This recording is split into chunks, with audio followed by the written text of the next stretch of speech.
Bonjour et bienvenue sur notre 14e épisode de Ça vient des RH consacré au télétravail avant et après la crise sanitaire. Ça va être assez intéressant en tout cas de pouvoir répondre à nos questions et pour cela nous avons la chance d'avoir Aurélie que je laisse le soin de se présenter.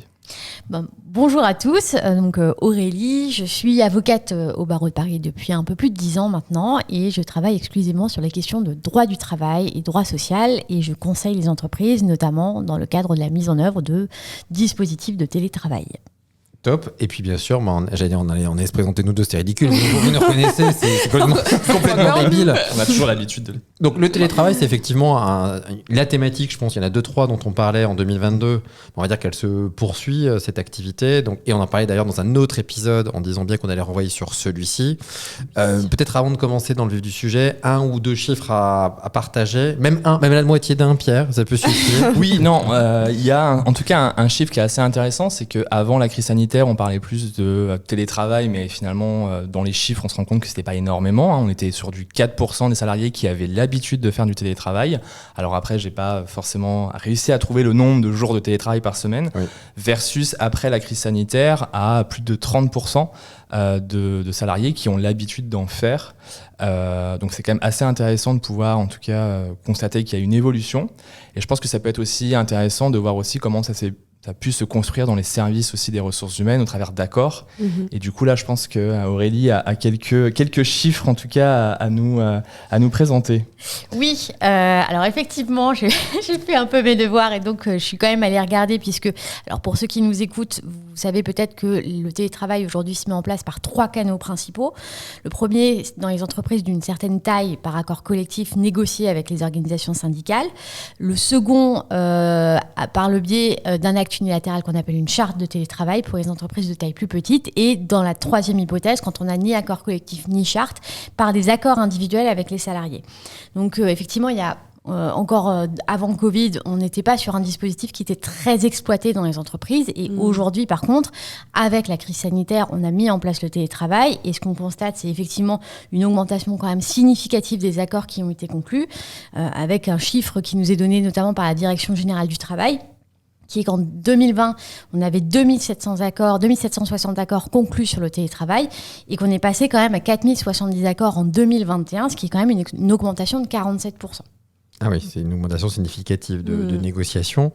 Alors, pas pour commencer dans le vif du sujet, mais j'ai lu une étude, ou en tout cas un article, un papier, on dira, c'est plus chic, notamment aux États-Unis, qui expliquait que l'une des raisons qui avait fait maintenir le niveau de télétravail à un niveau important, c'était l'augmentation de productivité généralisée. Pour autant, on sent que depuis la fin du dernier trimestre 2022, de plus en plus d'entreprises, et notamment de la tech, réputées pour être très en avance de phase, modernes, donc on peut citer Twitter, on peut citer Amazon, Tesla, sont amenées à revenir sur les dispositions qui étaient mises en place par le passé. Et en même temps, on a des salariés qui, eux, n'ont pas du tout envie de revenir au bureau. Est-ce qu'en France, puisqu'on a des études peut-être un peu décalées, on sent aussi cette dualité avec des entreprises où elles peut-être pris par l'empressement, elles ont mis pas mal de télétravail et des salariés qui ne veulent pas revenir. Et juridiquement, qu'est-ce qu'on fait avec un salarié qui ne veut pas revenir ? C'est une super question.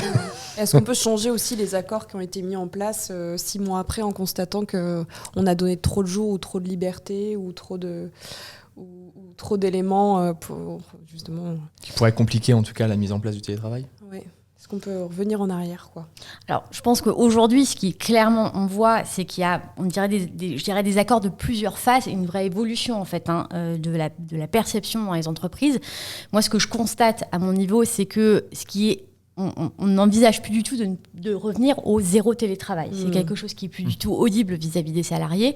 Par contre, ce qu'on voit, alors dans l'évolution notamment des accords collectifs quand on les consulte, c'est qu'il y a en fait un cadre de plus en plus important qui est mis en place pour régir à la maille la plus fine possible la mise en place du télétravail. Pour que effectivement, parce qu'en fait le code du travail est finalement assez peu précis sur la question. Oui. On a peu de règles légales. On a des décisions de justice qui sont encore très parcellaires aussi sur le sujet. Donc la seule façon pour les entreprises de contrôler tout ça, c'est de faire des accords qui sont le plus précis possible, avec une majorité, parce que je vois qui se dessine le plus, c'est qu'on n'est pas du tout sur un full télétravail, on est plutôt sur plus généralement 2 jours, qu'on va disséminer en fonction d'un niveau de liberté qu'on va laisser aux salariés. Et le constat que je fais aussi, c'est que plus cet accord est précis et clair, notamment dans les modalités de contrôle, les modalités de mise en place et les modalités d'échange, plus en fait le télétravail va fonctionner en fait, parce que toutes les parties savent dans quoi elles s'engagent, et on a quand même je dirais une façon de fonctionner qui est claire pour tout le monde, avec une conscientisation entre guillemets du fait que on doit jouer avec les règles du jeu pour que le télétravail fonctionne. Et du coup, toi, tu l'as vu dans les entreprises, potentiellement des sociétés qui étaient plutôt en avance de phase sur le sujet du télétravail, qui ont signé très vite des chartes ou des accords ou ce genre de documents, et qui finalement sont un petit peu revenus sur les modalités intrinsèques du télétravail, ou est-ce que les entreprises, tu le vois, ont plutôt pris leur temps pour justement, comme tu disais, faire le plus... consciencieusement, voilà, c'est exactement, le plus précis possible Moi, ce que j'ai principalement vu, c'est d'abord une mise en place par réaction. Quand on a été sur la crise sanitaire, on avait des entreprises qui n'avaient pas forcément... Certaines avaient été très en avance, des gros groupes avaient mis en place des dispositifs de télétravail, donc eux finalement ont pu se raccrocher assez facilement, mais il n'avait pas été conçu ce dispositif pour gérer une situation aussi grave que la crise sanitaire, donc qui n'était pas forcément adapté. Et après effectivement la plupart des entreprises ça a été mince en fait c'est le blackout, il faut effectivement qu'on mette en place, qu'on assure la poursuite de l'activité, donc ils ont mis en place un télétravail un petit peu au pied levé, sans véritablement effectivement établir de cadre normatif.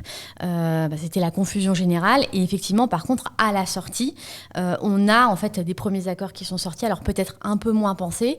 Et puis très rapidement, il y a une réflexion qui s'est faite à l'intérieur des entreprises pour définir, en fait, réfléchir point par point la relation de travail, pour effectivement savoir effectivement qu'est-ce qu'il faut agir, comment, qui déjà peut régler, qui peut accéder au télétravail.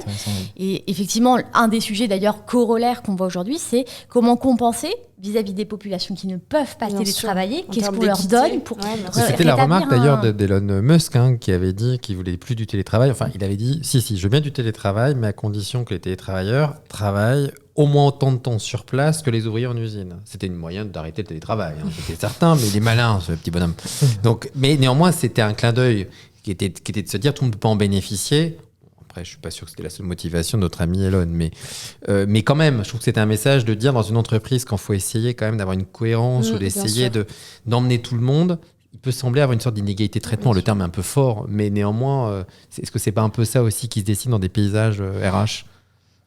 Alors, on la ressent moins, cette inégalité, quand on est sur un poste où, à l'évidence, on ne peut pas en fait travailler. Vous êtes sur des travaux postés en usine ou autre. Malgré tout, c'est sûr que ça peut générer quand même une frustration chez les salariés qui aimeraient effectivement avoir cette possibilité de pouvoir travailler de chez eux et qui vont, eux, pas forcément comprendre pourquoi, alors qu'ils sont sur des postes entre guillemets administratifs, pourquoi on leur permet pas de travailler en fait, de faire du télétravail. J'ai un peu vu, de ce point de vue-là, parfois eu des surprises parce que des entreprises où finalement ils sont allés bon gré mal gré vers le télétravail, et le télétravail n'a pas rencontré de succès. Les gens qui auraient pu finalement télétravailler ont préféré revenir en entreprise parce que c'est parfois des petites entités, c'était une entreprise qui fonctionnait en agence, et finalement les gens étaient contents de venir travailler, l'ambiance était bonne, et puis chez eux, ils n'avaient pas forcément effectivement envie de se retrouver isolés, et ils n'avaient pas ce besoin qu'on retrouve peut-être plus dans les villes de gagner du temps de transport. Mais juridiquement, comment on compense et comment on essaye d'amoindrir cette inéquité-là ? Parce qu'effectivement, forcément, si on travaille à la chaîne dans une usine, c'est pas télétravaillable. Pour autant, tu le disais, il y a des postes potentiellement administratifs qui ne sont pas télétravaillables dans l'État. Et du coup, comment on réduit cette inéquité, ou comment juridiquement, d'un point de vue vraiment légal, on peut dessiner un accord en spécifiant des postes qui sont télétravaillables versus d'autres qui ne sont pas télétravaillables ? Alors ça, c'est un des grands points effectivement qu'on définit en fait dans les accords. C'est même la première chose qu'on fait, c'est identifier les postes qui sont télétravaillables. Donc après, c'est une analyse en fait de chaque fonction, voir dans quelle mesure en fait on peut la décorréler, la sortir de l'entreprise, à quel point ça la rattache au lieu physique de travail. Et donc, c'est vraiment une étude, pour le coup, RH pur, poste par poste, ce qui peut être fait. Et puis, en considération des fonctions, mais en considération aussi des moyens. Est-ce que j'ai suffisamment d'ordinateurs ? Est-ce que je peux, en fait est-ce que techniquement, c'est possible aussi, en fait, avec les moyens de l'entreprise ? Bien sûr. Moi, j'ai toujours pensé qu'on parlait peut-être plus de missions télétravaillables que de postes télétravaillables. Parce que je pense que c'est pas la même chose, c'est-à-dire qu'un poste peut être 100% télétravaillable et au contraire, pas forcément peut-être avoir un pourcentage beaucoup moins important parce qu'il y a juste une seule mission.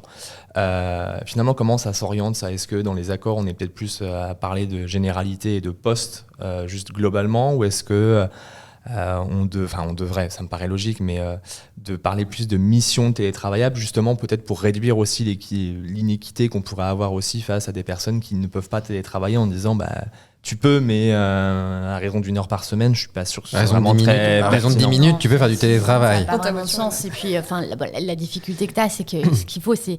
Je pense qu'on raisonne plus en termes de postes. Ça peut être en termes de mission, mais c'est vrai que prise individuellement, si ça prend. On pourrait très bien imaginer de quantifier. Vous avez 50% de vos missions qui peuvent être c'était un peu les réflexes qu'on avait dû avoir, en tout cas. Enfin, en tout cas, je me rappelle, ça m'a vraiment marqué. C'est quand on était au crise Covid, le confinement. On nous avait quand même, alors de mémoire, je me trompe peut-être, mais je ne pense pas, en tout cas qu'on nous avait quand même incité fortement à plutôt réfléchir sur des missions télétravaillables que des postes télétravaillables. Donc c'est assez, je dirais pas étrange, mais c'est assez plutôt, ça me paraît quand même plus logique de parler quand même de postes. Ouais, mais c'est très subjectif une mission, c'est-à-dire que tu vas dire un gestionnaire de projet, enfin un project manager par exemple, tu vas dire lui, sa mission c'est d'être entre toutes les équipes et donc du coup, je pense que sa mission n'est pas télétravaillable. Pour d'autant, son poste l'est. Mais je pense que là, si on rentre pour des boîtes, ça peut être très chronophage. Chaque fois, tu ouvres un poste. À chaque fois, mais ça, la pénibilité. Je suis bien d'accord avec toi. Et c'était, c'était aussi le propos, on va dire, un peu sous-jacent plutôt de ma question. C'était de se dire, voilà, est-ce qu'on est obligé est-ce qu'on doit aussi avoir cette réflexion plutôt par mission que par poste ? Parce qu'on peut aussi avoir des salariés qui nous disent je comprends pas, mais moi telle mission je peux la faire depuis chez moi et du coup comment réagir face à ça. Alors oui, c'est facile quand c'est que 10 minutes par jour, on peut très bien lui dire écoute, c'est pas qu'on veut pas, mais 10 minutes tu vas plutôt les faire au bureau, versus parfois la saisonnalité fait qu'un poste peut être aussi télétravaillable pendant quelques semaines versus voilà, c'est comment on pourrait orienter ça pour que ce soit quand même beaucoup plus fluide dans un accord ou dans une charte. Voilà. De toute façon, ce qui est sûr, c'est que juridiquement, l'exercice, il est libre. Tu as, en fait, le Code du travail te dit, en fait, que ton accord collectif, quand tu le négocies, doit définir, en fait, la population qui va pouvoir accéder au télétravail. Et toi, en tant qu'employeur, ton intérêt, c'est que ton accord soit le plus clair. Donc, tu détermines des critères objectifs, ou alors tu identifies carrément des postes à la maille, la plus fine, pour dire, ça, c'est télétravaillable, ça l'est pas.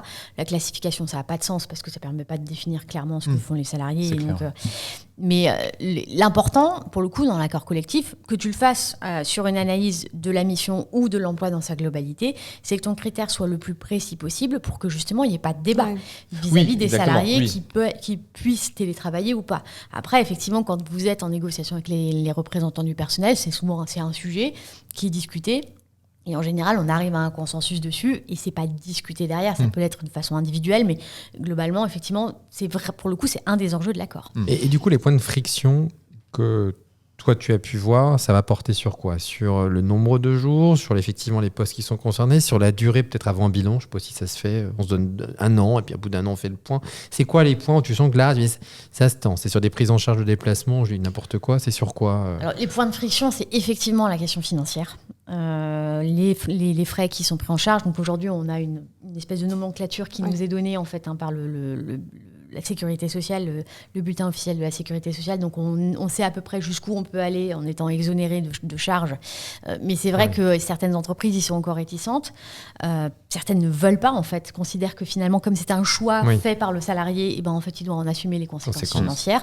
Et bien sûr, les organisations syndicales n'entendent pas de cette oreille-là parce que c'est aussi une économie qui est faite pour l'entreprise. Et que dans un contexte particulier d'inflation, c'est plus si neutre de travailler 2-3 jours par semaine à la maison. Vous utilisez de l'électricité parce que c'est toujours les nouvelles technologies qui sont mobilisées. Donc, cette question-là, elle a un enjeu. Il peut y avoir la question... Alors, j'ai pas entendu parler de véritable friction. En tout cas, pas dans la négociation, mais plus avec les salariés. C'est le périmètre du télétravail. C'est où je peux télétravailler. Et donc, ça nous amène... sur le sujet qu'on a tous identifié, sur le fait que est-ce que on attend du salarié qu'il travaille exclusivement à son domicile. Certains accords sont plus ouverts et disent ça peut être en tout endroit sur le territoire français avec l'accord du supérieur hiérarchique. Et puis après, dans certains groupes, vous avez une acceptation, une tolérance pour le travail à l'étranger. Ça, moi, l'expérience personnelle, j'ai eu un client qui a eu ça, mais ça c'était justement dans le cadre du Covid, un salarié qui était parti en Thaïlande, qui télétravaillait totalement et qui est parti en Thaïlande. C'est vrai que le client, ça l'a clairement fait tiquer parce que ça paraît rien en apparence, mais en réalité, ça a des implications notamment sur le régime de sécurité sociale du salarié. Donc, c'est pas neutre pour l'entreprise. Oui, bien sûr. Et pour le client, finalement, et je le comprenais, c'était te dire, mais en fait, c'est un choix que lui fait, il m'a absolument pas consulté, et je me retrouve avec un surcoût et une gestion administrative. Enfin, c'était une petite entreprise de province. Pour eux, c'était une... Et alors, du coup, on réagit comment à ce genre de situation concrètement? Parce que tu as quelque part une liberté d'installation. On dit ça poliment, pour ceux qui nous écoutent. On est bien enquiquinés. On peut pas. Enfin, moi, j'ai deux questions. Est-ce qu'on peut demander aux salariés de revenir, puisque c'est pas un choix qui est consciemment fait par les deux parties? Et ma deuxième question, c'est qui porte le risque juridique si, par exemple, le salarié, un accident, ou si le salarié, typiquement, tu parlais de la sécurité sociale, mais n'est pas affilié au bon régime, enfin, je sais pas, mais s'il y a effectivement des soucis de ce côté-là, s'il donne une adresse qui est pas la bonne alors qu'il vit en Thaïlande... S'il décède... Non, mais de manière je stretch au maximum, mais je veux dire, j'en sais rien. Le risque juridique, finalement. Il y a quand même, c'est une question. Alors aujourd'hui, on n'a pas de réponse claire. On a, par contre, une décision de justice qui a fait pas mal de bruit. En fait, il y a quelques mois, c'était un arrêt de la Cour d'appel de Versailles qui avait considéré que l'employeur pouvait demander aux salariés de revenir en entreprise et exiger en fait que le télétravail se fasse dans un périmètre restreint pour des raisons de sécurité, parce que l'employeur a une obligation de sécurité vis-à-vis de son salarié et qu'il doit s'assurer effectivement qu'il exerce ses fonctions dans les meilleures conditions, et que lorsqu'il est trop éloigné, notamment quand il part à l'étranger, en fait, on n'est plus en mesure, l'employeur n'est plus en mesure d'exécuter. D'un point de vue d'horaire aussi. Hein. C'est ça, en fait, c'est plein de sujets finalement. Après, effectivement, on se pose la question sur le régime de sécurité sociale. On a des règles en France, elles sont différentes suivant le pays dans lequel vous allez à l'étranger. Alors en Europe, c'est relativement uniformisé, mais moi j'ai vu effectivement, alors je crois qu'en Thaïlande, vous avez des pays en Afrique où il n'y a pas de sécurité sociale, donc à la rigueur, il y a moins de problèmes. La Suisse, pour le coup, un système particulier. Je vous parle des régimes que je connais, je ne vais pas vous faire tous les pays parce que je ne les connais pas. Mais la Suisse, par contre, effectivement, a une autre possibilité pour les salariés isolés, c'est qu'eux-mêmes déclarent en fait leurs revenus, et en fait, du coup, c'est calculé, et en fait, ils reversent d'eux-mêmes en fait les cotisations sociales. J'imagine que les mutuelles, elles peuvent tiquer. Enfin, j'imagine est-ce qu'elles te demandent quand même de donner un siège, un lieu de travail, tout ça. Si elle apprend que tout le monde est dispatché dans le monde entier, je pense que la mutuelle, elle peut dire, mais attendez, vous rigolez, des rapatriements, c'est pas du tout les mêmes régimes. Enfin, ça, c'est effectivement c'est une bonne question, et je suis pas persuadée que alors pour le coup, je l'ai jamais eu, mais effectivement, les mutuelles, si vous nous écoutez, il y a un truc à jouer. Non, mais surtout d'un point de vue imposition aussi. Moi, je me souviens qu'au Luxembourg, au moment de la crise sanitaire, ils ont vraiment réglementé fortement le télétravail, parce qu'il y a énormément de gens qui vivent en France, qui travaillent au Luxembourg. Et si effectivement ces mêmes personnes télétravaillent, d'un point de vue imposition, c'est quand même pas la même chose entre la France et le Luxembourg. Donc c'était un peu pour eux compliqué de se dire que des Français qui vivent en France et qui du coup télétravaillent, donc produisent de la richesse au Luxembourg, mais en travaillant en France, ont un système d'imposition basé sur le Luxembourg. Et donc du coup, très vite, eux, même pendant la crise sanitaire, dès qu'ils ont pu le faire, ils ont dit non, mais c'est pas plus de 2 jours ou pas plus de un forfait jour annuel, etc. Parce que justement, l'imposition n'est pas du tout le même d'un pays à un autre. Et question un peu je sais pas si je veux dire pratique, mais qui va sembler idiote, mais je la dis quand même. C'est pour tout le monde. Si on a un accident, je sais pas moi, je tombe le matin, j'ouvre mon ordinateur à 10h, je fais pas gaffe, je glisse sur une peau de banane. Bon, c'est un peu idiot ce que je dis, mais enfin, je tombe. Un accident de travail ou pas un accident de travail? Un accident de travail. Oui, vous avez un texte du Code du travail qui le dit clairement que le lieu sur lequel tu réalises ton télétravail, si tu as un accident, c'est qualifié d'accident du travail. Même si on ne sait pas précisément, parce que quand il y a du présentiel, on sait globalement, il y a notamment un témoin qui peut... Voilà. Là, j'auto-déclare que j'étais peut-être pas dans le lieu en train de chercher du pain à ma boulangerie. Enfin, c'est une présomption. C'est une présomption. Donc, il peut contester, j'imagine. Si l'employeur dit non, mais là, c'est pas possible, ça me paraît peu Tu peux en tout cas, en tant qu'employeur, faire des réserves motivées quand tu déclares ton accident en disant par rapport au lieu où tu n'étais pas censé être, ou enfin, en tout cas, il n'y avait pas forcément idée du lieu et de ce qu'il faisait au moment Est-ce que ça, on a une peut-être tendance, j'en sais rien, mais on sait si derrière, il y a eu de l'abus, je pense que c'est un petit peu tôt, mais de gens qui ont été vers... Moi, j'avais vu qu'il y avait moins d'absents, me direz-vous, mais... Étonnamment, et que quand on avait demandé aux gens de revenir, bizarrement le taux d'absentéisme était remonté. Donc, je pense qu'il y avait un lien causal, mais je pense que c'est un peu tôt, mais ça pourra survenir, des réserves. C'est possible, effectivement, on aura des sujets. Après, c'est souvent des gens qui ont moins d'accidents du travail, pour le coup, qui sont chez eux. C'est vrai. Mais non, pour l'instant, j'ai pas vu de difficulté de ce point de vue-là. Mais c'est un vrai sujet, et c'est vrai que quand ils sont en Thaïlande, c'est bien compliqué. Oui, parce que quelle est la différence entre un accident domestique hors télétravail et un accident et surtout peut-être qu'il n'y a rien à voir, d'ailleurs. Oui, bien sûr. Après, ça pourrait se poser la question. On pourrait se poser la question pour les salariés qui sont en forfait jour et qui n'ont pas vraiment d'horaire. Pour des salariés qui sont avec un horaire bien défini, si son horaire commence à 9h et qu'il tombe à 8h30, il est c'est un accident de trajet. On va voir le truc, je pense que c'est un peu... Sur le trajet, entre sa chambre et son bureau. La pantoufle était mal, c'est ça. Mais pourquoi on réglemente pas plus ? Moi, je suis étonnée. On est quand même dans cette situation maintenant depuis plusieurs mois. Et ça me paraît toujours être un terrain assez vague de prise de décision qui, en fait, se font au fil de l'eau et qu'on n'arrive pas à prévoir les différents cas qui peuvent se présenter. Sur la santé, surtout sur la santé, est-ce que, même d'un point de vue de fuite de données, si tu vas en Chine et tu es une boîte dans le paiement, par exemple, ça peut poser des leaks de data que tu maîtrises beaucoup moins qu'en Europe. Ouais, c'est quand même assez suicidaire d'aller en Chine. Actuellement, c'est ça. Mais il y a plein de choses qui sont pas du tout prévues et j'ai pas la sensation d'un avancement sur des prises de décision, même en Europe, par exemple, de se dire il y a certains pays où l'imposition ou la mutuelle sont différents. Mais en fait, le télétravail, je pense, j'allais le dire, et puis surtout, ça touche à l'organisation même de l'entreprise. Et je pense que là, tu devrais avoir autant de scénarios que d'entreprises en France. J'ai l'impression qu'on peut faire un peu ce qu'on veut, finalement. Et c'est chiant de ne pas avoir plus de cadres, même d'un point de vue employeur. C'est dans l'accord. En fait, si tu veux, ça s'inscrit dans un mouvement qu'on a depuis des années, dans le Code du travail, qui est notamment impulsé sous la présidence d'Emmanuel Macron, c'est qu'on veut laisser plus de champ à la négociation collective, on veut laisser les entreprises, finalement, réguler ce type de questions.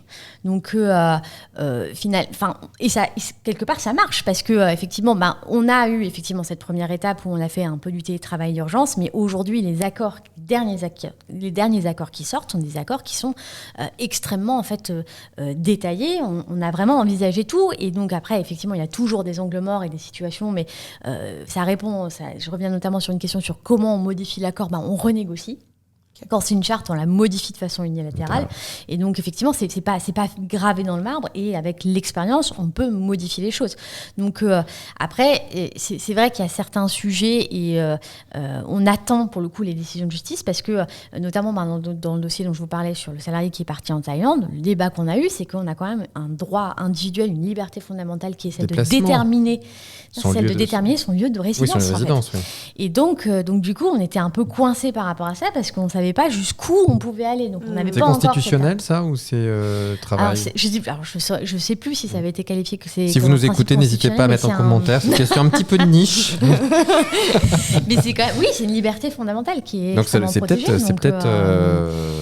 Mais tu vois, on a quand même la Cour d'appel de Versailles a quand même finalement dans sa décision admis qu'elle puisse être limitée, cette liberté, quand pour des raisons naturellement de protection de la santé, quoi, qu'on ait finalement qu'on puisse y apporter des atteintes proportionnées.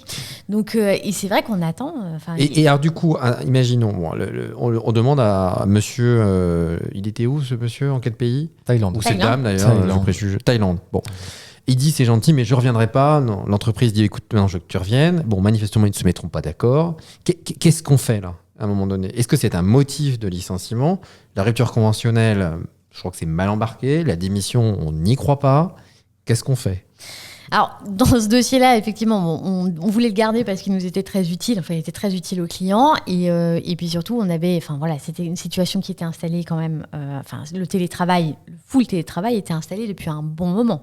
Donc, en plus, il avait la particularité de travailler en plus sur des chantiers à l'étranger. Donc, du coup, on a choisi de préserver la relation de travail. Mais c'est sûr que c'est extrêmement compliqué. Et c'est là où, encore une fois, l'accord ou la charte va être très importante. Et aussi dans la définition de comment on fait revenir le salarié dans l'entreprise. Plus ce sera précis et plus on se sera tenu au terme de l'accord, mieux ça... Alors, je ne pense pas qu'on puisse préserver la relation de travail. Je vous dis mon sentiment au fond. C'est qu'un salarié qui est parti en télétravail, vous lui dites, non, c'est fini, tu feras plus tes 2 jours, tu reviens toute la semaine. Pour moi, c'est un casus belli et quelque chose qui va à terme mener. Ouais, je comprends. Alors, ça mène pas forcément au contentieux. Surtout si vous avez bien préparé, en fait, si vous avez des arguments objectifs du côté de la direction d'entreprise pour justifier le retour plein et entier dans l'entreprise. Mais pour moi, je pense que je vois pas le salarié rester dans le... Après, ce que je trouve intéressant dans ces échanges qui sont portés sur le télétravail, c'est un rapport au travail qui a changé ou qui est en train de changer, je ne sais pas trop à quelle temporalité, mais on sent qu'il y a plus d'individualisation ou de volonté d'individualisme, de sa manière de gérer son temps de travail. Et ça peut être OK. Le problème, c'est qu'on a un code du travail qui, par définition, est quand même... On a un code du travail quand même très raide, dans le sens où il est complexe. Même si ça s'affinit, il est complexe. Des accords collectifs qui, par définition, dans un accord collectif, il y a accord, mais il y a collectif. Et des gens qui disent, OK, mais moi, concrètement, si je suis du matin, je ne vois pas pourquoi on va commencer à m'empêcher. Si je me gère mon temps, j'entends. Je vais me lever à 6h du matin parce que je suis très matinal et je finis à 14h. Ou au contraire, je vais me lever à 3h du matin. Et je me dis, je ne vois pas comment l'accord, on va cavaler derrière... à légiférer et est-ce que le bien n'est pas l'ennemi du mal ou le mal n'est pas l'ennemi du bien, je ne sais plus dans quel sens on met cette expression, mais à la base on voulait de la souplesse et toi ce que tu es en train de dire c'est il va falloir aller dans le plus petit détail, mais c'est pas possible, hein. Tu peux pas tout prévoir, ouais. Ou alors tu as des rapports où à un moment donné c'est annexe 4, ça donne des rapports je trouve un peu bureaucratiques qui sont de mon point de vue l'envers de la philosophie du télétravail. Alors, je suis assez d'accord avec toi. Maintenant, aujourd'hui, la législation ne nous laisse pas le choix. En fait, c'est pas tant la législation, c'est surtout la façon dont elle est appliquée par les juges. Et c'est pour moi l'autre sujet assez compliqué à gérer pour les entreprises sur le télétravail, c'est le contrôle du temps de travail des salariés, notamment en télétravail. C'est un problème général, parce qu'aujourd'hui, les décisions de la Cour de cassation tentent à considérer que c'est à l'employeur d'établir le contrôle du temps de travail des salariés, d'assurer ce relevé, alors ce qui en soit paraît plutôt logique, de justifier aussi que les salariés, de veiller en fait à ce qu'ils aient un temps de pause suffisant, des repos, à respecter les règles en fait sur le repos hebdomadaire. On parle bien des salariés qui ne sont pas au forfait sur cela. Ou toi, tu inclus l'ensemble. C'est une décision qui concerne les salariés qui sont au forfait. Heures, mais après, les salariés à l'horaire, de toute façon, ils respectent leurs horaires. C'est-à-dire, en télétravail, c'est pas compliqué. Oui, parce que dans le règlement intérieur, tu as des horaires et ils doivent le suivre. Oui, c'est peut-être plus facile. Voilà. Le sujet, c'est les salariés au forfait. Mais c'est pas une problématique qui est propre au télétravail. Mais en télétravail, c'est vrai qu'elle s'accentue. Parce que vraiment, il y a une distension. Il est plus physiquement dans l'entreprise. Donc, on ne voit pas en fait à quelle heure il arrive, à quelle heure il commence à travailler. Sauf effectivement à mettre en place un système de contrôle qui va forcément être extrêmement intrusif. Le timesheet, par définition, il n'est pas cohérent avec le forfait jour, mais c'est vrai qu'à un moment... Sauf pour des consultants, mais hors consultants, c'est vrai que c'est compliqué de justifier. C'est compliqué. Et alors comment on fait ? Et qu'est-ce que toi tu peux voir ou préconiser ou que tu as pu lire, que tu aurais tendance à préconiser à une entreprise, sans citer forcément de marque, mais tu peux de toute façon. Mais c'est de dire, est-ce qu'il y a des choses, ça fonctionne plutôt bien comme outil, un petit machin qui fait coucou, aujourd'hui il est lundi. Non, aujourd'hui il est lundi, cette phrase n'a pas de sens. Aujourd'hui il est 17h, il est temps de commencer ta journée, il est un peu tard. Mais est-ce qu'il y a des matériels que toi tu as pu observer qui étaient pertinents ? Alors moi ce que je faisais, mais en fait en préparant ce podcast, je me suis dit en fait c'est peut-être pas suffisant Wally, mais ce qu'on faisait c'était principalement du déclaratif.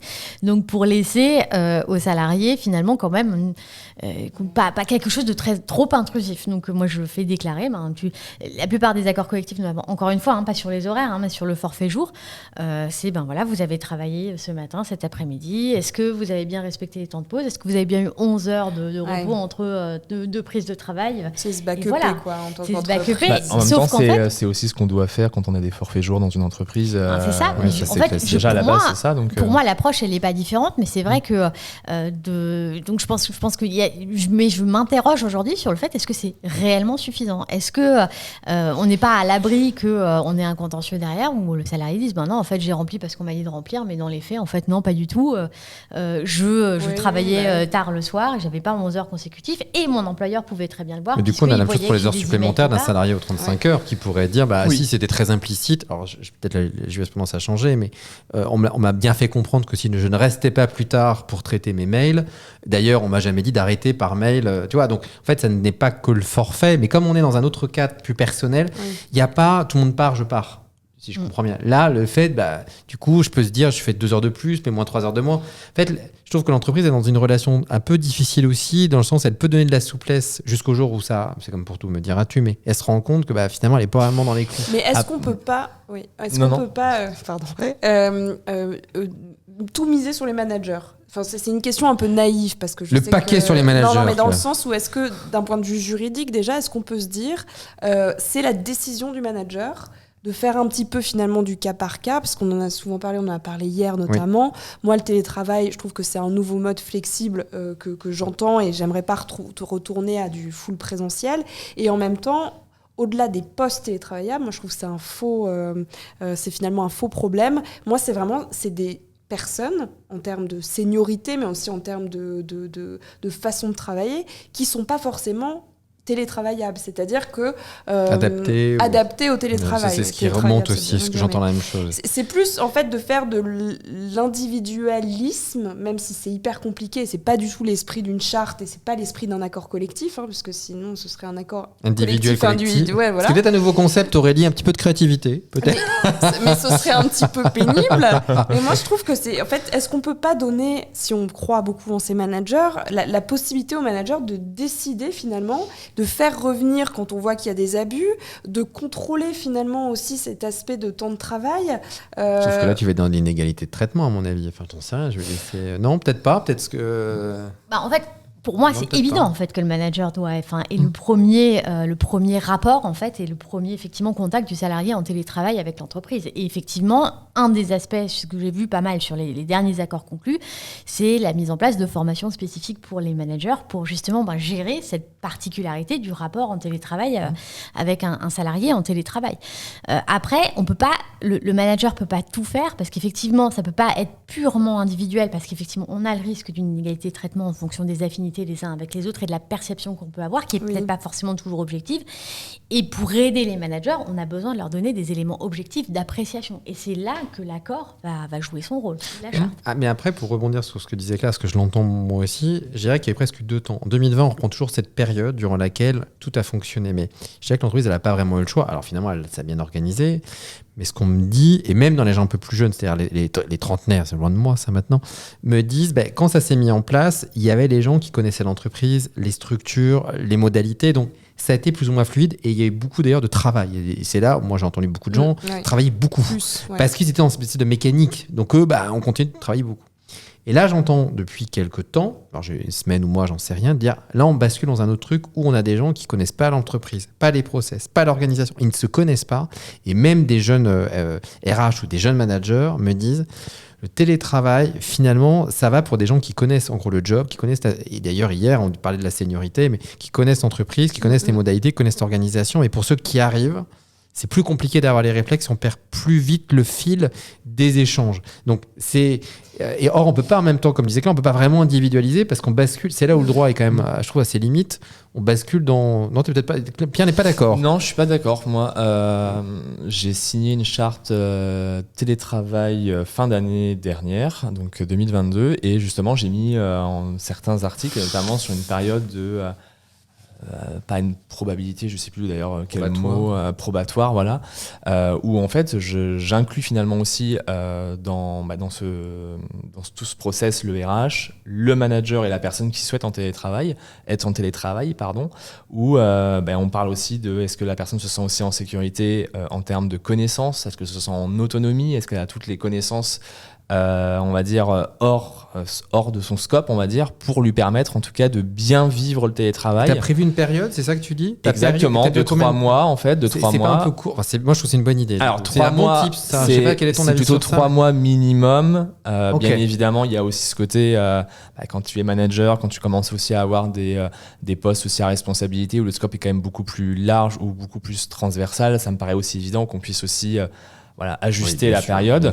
Il y avait ce premier point-là, et puis il y avait aussi le deuxième point, le droit à la déconnexion, où ça a été un point central dans ma charte de télétravail, où en fait on rappelle qu'une journée de travail, pour les personnes à 35 heures, c'est 7 heures, et que C'est intéressant, ça. et finalement d'écrire noir sur blanc que en fait le télétravail c'est juste une autre sorte d'organisation de travail et que ça ne va pas du tout inciter les personnes, ou en tout cas l'employeur ne doit absolument pas inciter le salarié à faire plus d'heures parce que il est chez lui, donc du coup il doit utiliser son temps de transport. Enfin, je l'ai lu ça noir sur blanc, où en fait dans une entreprise où c'était écrit, et c'était l'équipe RH qui était vraiment plutôt dans de la bienveillance, où il était indiqué que comme tu vas économiser 2 heures de transport, tu peux bien les utiliser pour faire autre chose. C'est pas idiot.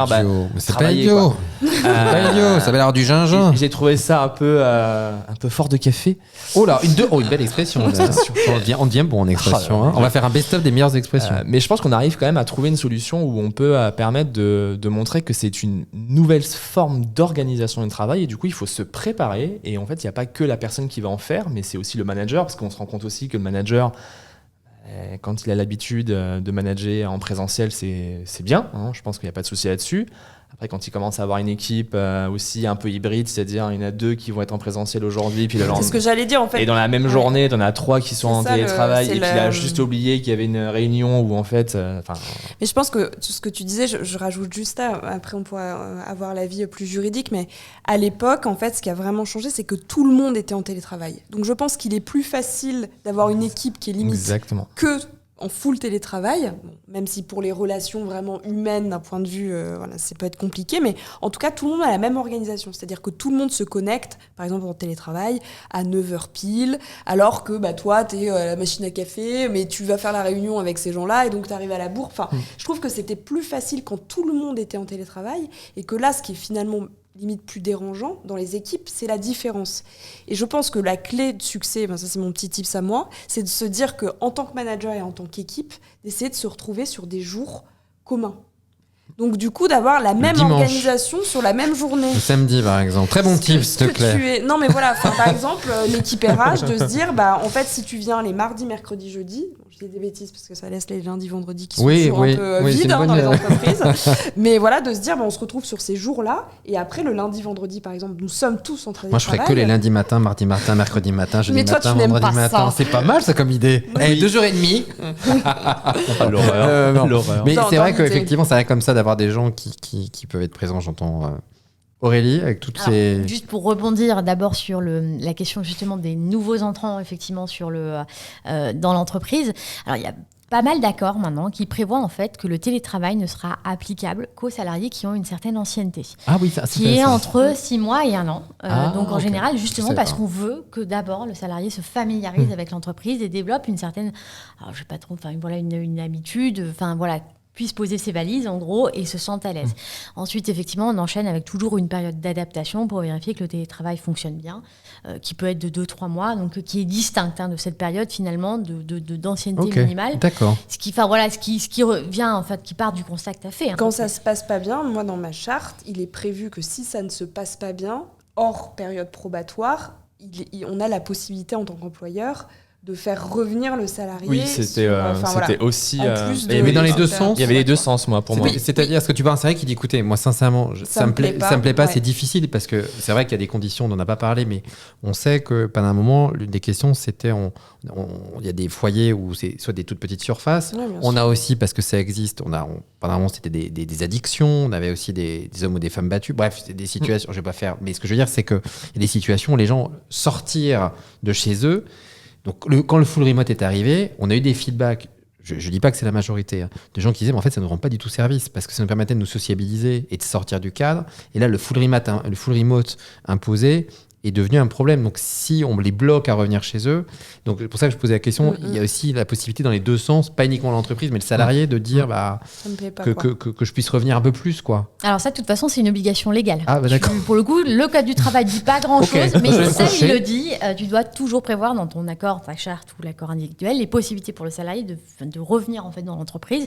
Et toi, employeur, alors quand on parlait justement de la réduction des locaux, de la vente des locaux, c'est une bonne remarque. il faut garder, Ouais, c'est une bonne remarque. faut garder ça en backup parce qu'il faut garder à l'esprit que potentiellement, le salarié aussi peut demander à revenir. C'est-à-dire que quelqu'un qui se sait, pour stretcher dans ton idée, c'est-à-dire que admettons, j'ai un plateau pour 50 salariés. Je me dis chouette quand on peut l'entendre. Finalement, il n'y a plus personne, c'est full remote, c'est formidable. Chut, j'ai plus de locaux. Toi, ce que tu dis, c'est attention, parce que si les 50, pour plein de raisons bonnes ou mauvaises, ont envie de revenir, vous devez leur fournir un lieu de travail au sein duquel, et le travail, peu importe le travail, c'est-à-dire si je leur paye un espace de cowork ou un bureau dans la rue comme ça suffit, ou c'est vraiment un espace de travail ou avec les fonctions, est-ce que c'est une bonne question. J'avoue que je me suis pas encore posée celle-là, mais pour moi, le texte n'est pas précis, mais est-ce que, tout dépend de ce qu'on appelle finalement le lieu de travail. Bah, c'est ça, la avec question, les collègues, ou est-ce qu'effectivement un espace de coworking qui est pas forcément le lieu d'établissement de l'entreprise. Oui.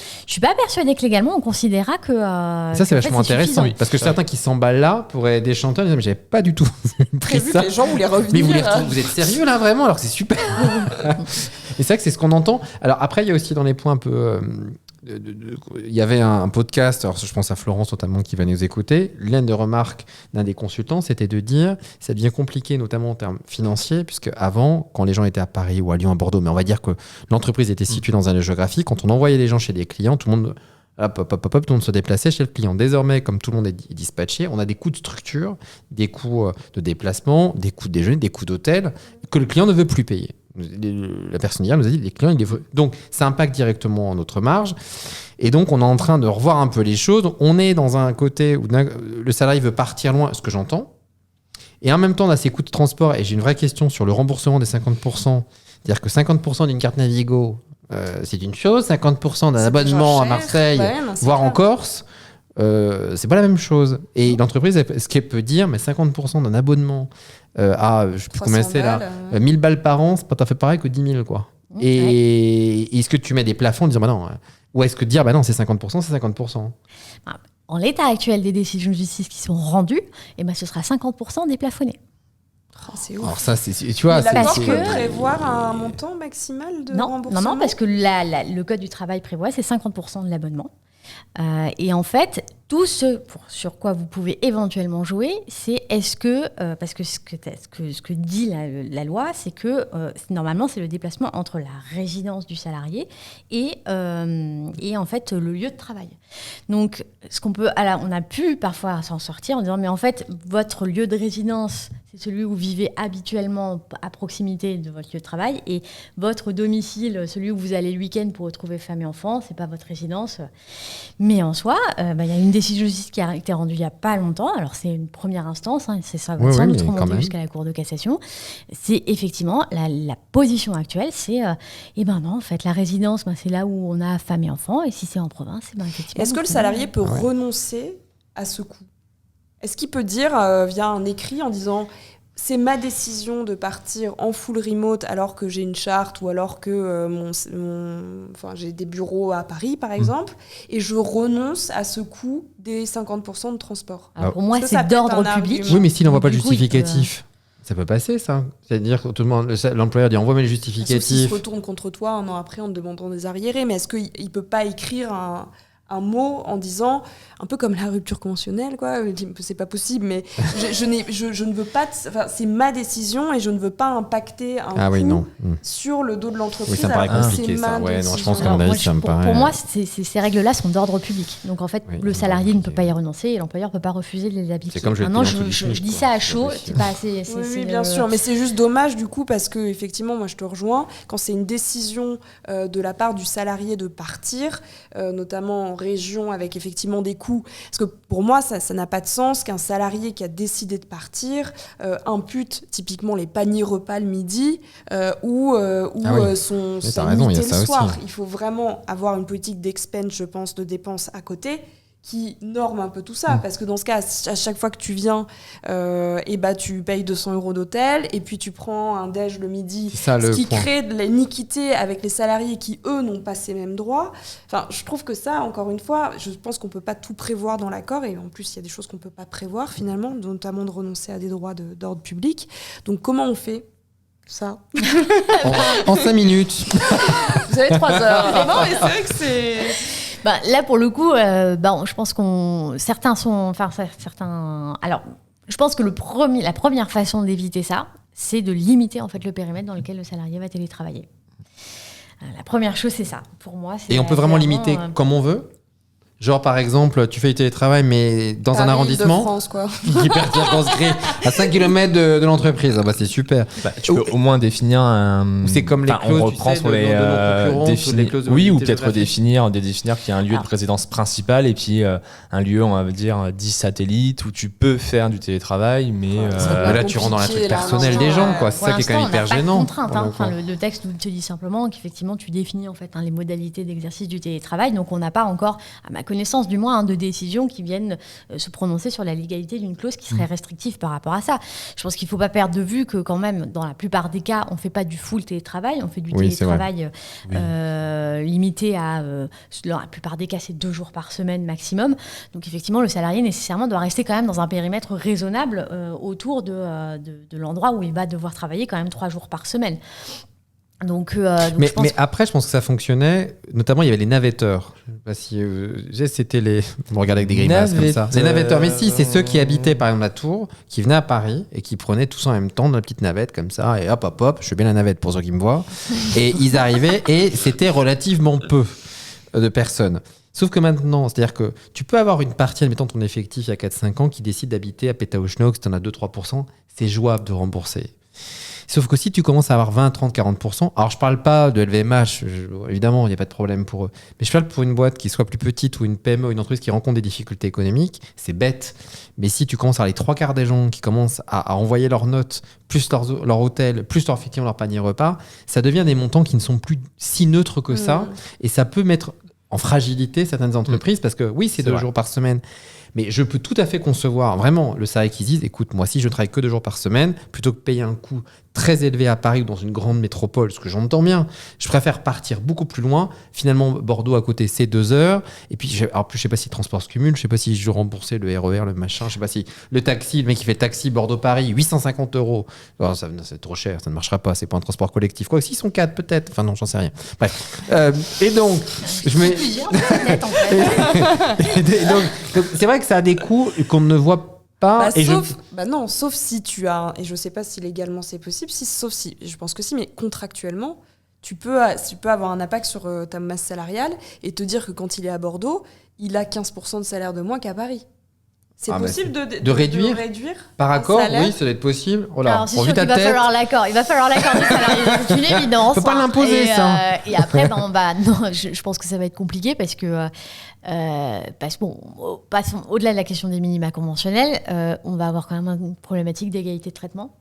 Et cette égalité de traitement, elle ne s'apprécie pas forcément au regard du lieu de résidence du salarié, mais de la nature de ses fonctions et de la richesse qu'il apporte à l'entreprise. Mais est-ce que, du coup, on ne risque pas de perdre nos talents ou les En fait, si la personne est à Bordeaux au même salaire que quelqu'un qui est à Paris, est-ce qu'il ne vaudra pas mieux, dans 10-15 ans pour les entreprises, d'aller chercher de la main-d'œuvre en Pologne, de la main-d'œuvre... parce que si on peut télétravailler partout, c'était ça qui était dit hier. C'était clairement ce qu'on disait hier. Est-ce que finalement, moi je connais quelqu'un qui est parti vivre en province et dont l'entreprise contractuellement a réduit le salaire de base en partant en province. Je ne sais pas quelle était la légalité de ce choix. Si, il y a l'accord du salarié, mais c'est légal. C'était un accord avec le salarié de réduire en disant, si tu vas vivre à Rennes, ton niveau de vie est moins élevé qu'à Paris. Et du coup, limite, pour les Parisiens, ça devient une inéquité. Donc, ça, c'est vraiment... Ça se discute, ça se discute complètement. Ça peut être effectivement une solution pour... en tout cas, quelque chose à explorer.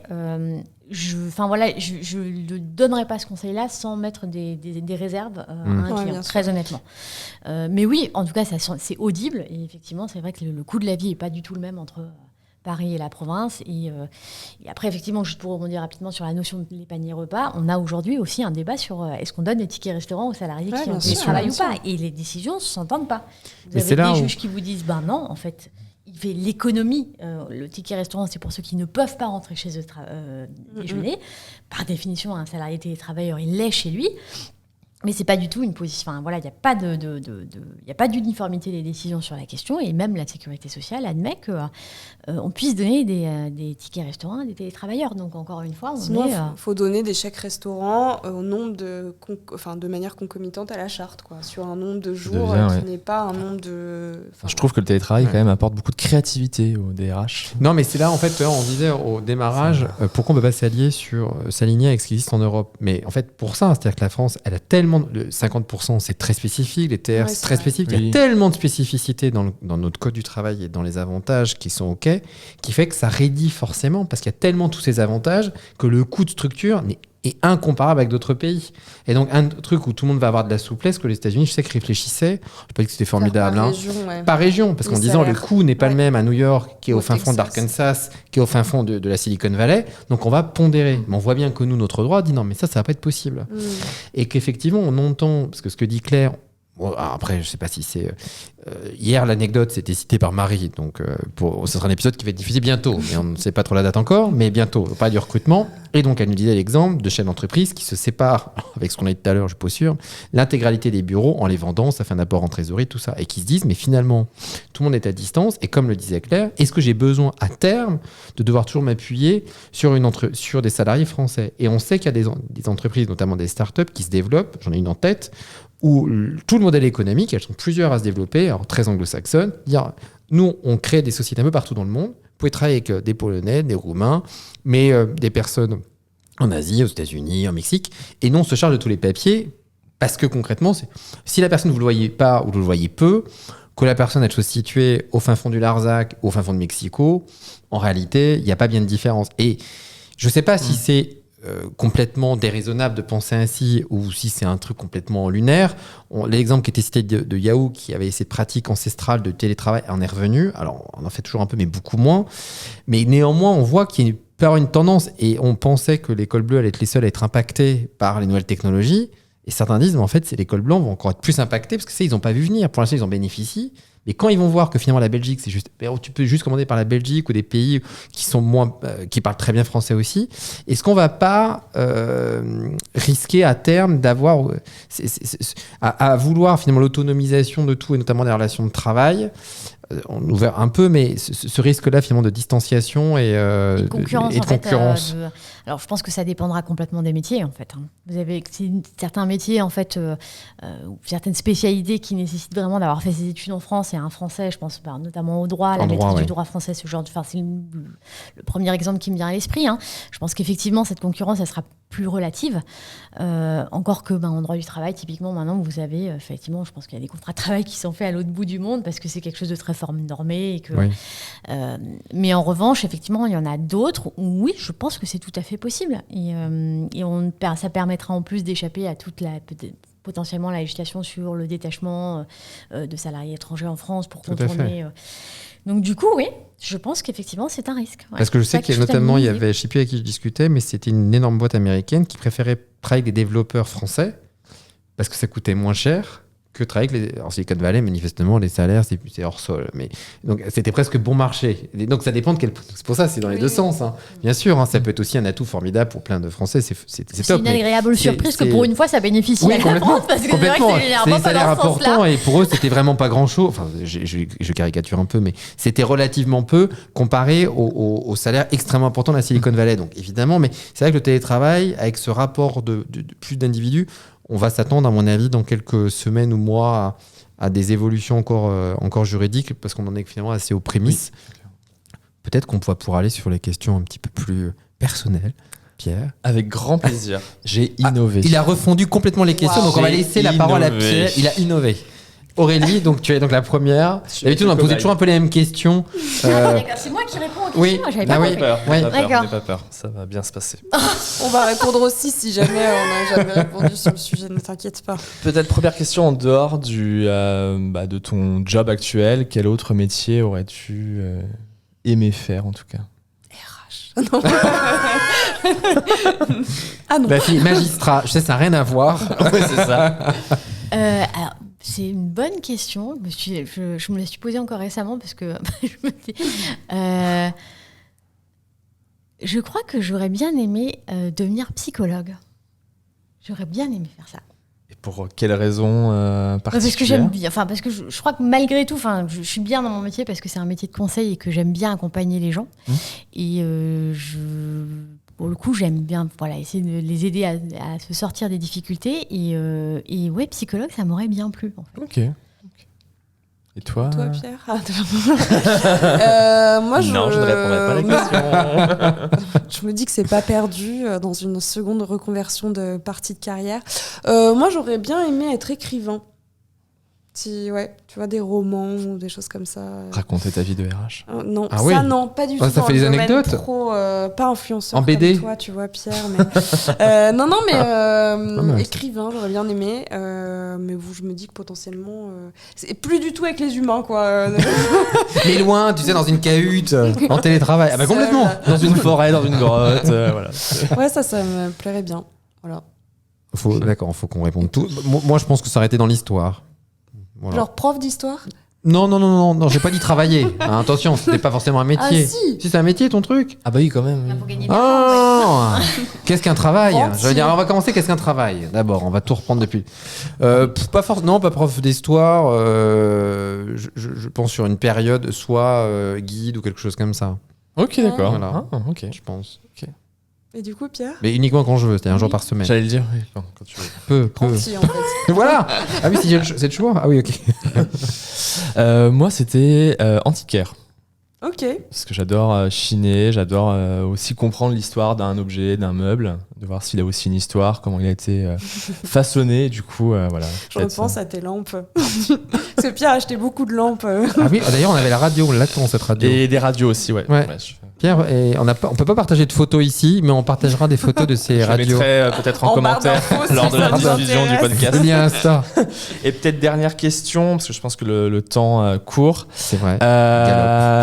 Quel métier je vais y Quel métier arriver. aurais voulu-tu faire? C'est ça. Oh mon Dieu. Non, mais L'angoisse. si vous deviez en tout cas vivre dans un pays en dehors de la France, quel serait ce pays?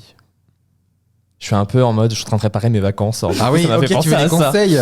Et pour vivre ou pour voyager? Non, vivre. Vivre. Parce que, Non, voyager, je vais peut-être pas moi, j'ai forcément... vécu en Espagne, j'y retournerai pas. Ami espagnol, si vous nous entendez. Oh la vache. Vas-y, Bah, là, je réfléchis. En là. soi, je sais pas, peut-être un pays anglo-saxon, tu vois, l'Écosse, l'Angleterre ou l'Irlande. Au moins, on aurait l'impression que j'appartiens à ce pays. Tu te Ouais, fondrais non. dans le décor, c'est ça? Ouais, un pays comme ça. Ok. les îles Caïmans. On défiscaliser. Tu parles défiscalisé. Non, j'en sais. Oui, peut-être le. Ça sent le contrôle fiscal Le dans les Royaume-Uni. prochaines semaines, ça.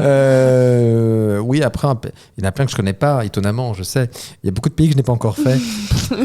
Monaco, oui, ou peut-être l'Italie. J'hésite entre les deux. Ouais, je pense qu'il y a une douceur de vie. Après, à y habiter, c'est vraiment une vie. Enfin, Quand tu vois, vas oui, bosser on a là-bas, toujours c'est ça qui est quand même un vacances peu loin. versus Indépendamment, je ne peux pas rentrer dans la considération trop des langues, mais il y a aussi le côté un peu douceur de vivre, agréable. Donc voilà, c'est plus européen, je pense. Ok. Tu vois, je suis pas sûr que je suis forcément super un grand fan des États-Unis au quotidien. D'accord, ok. Mais voilà. Pas trop aventurier, quoi. Bah quand même, attends, l'Italie du Non. Sud. Juste l'Europe. Alors que toi, Pierre, qu'est-ce Moi, qu'il y a l'Italie, moi. Ah oui, alors toi, beaucoup plus aventurier, ça n'a rien à voir. J'allais dire. Quel escroc. Je m'attendais à ce qu'il nous sorte, tu sais. Saint-Gap. Oui, tu vois, un peu le Kilimandjaro. Moi, je serais la Mongolie. Tu vois, un truc un peu. Non, l'Italie, moi. D'accord.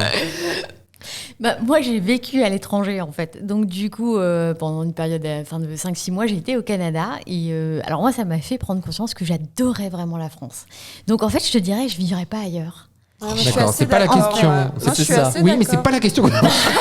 On veut un pays en dehors Tu peux de dire la France. Belgique. Maintenant, si je devais vraiment absolument choisir, c'est vrai que j'ai plutôt tendance. J'aurais bien aimé le Portugal, je pense. La douceur de vivre, mais j'ai peur d'avoir trop chaud l'été, en fait. Et je pense que c'est un Ah petit oui, peu, c'est le risque. Mais la clim.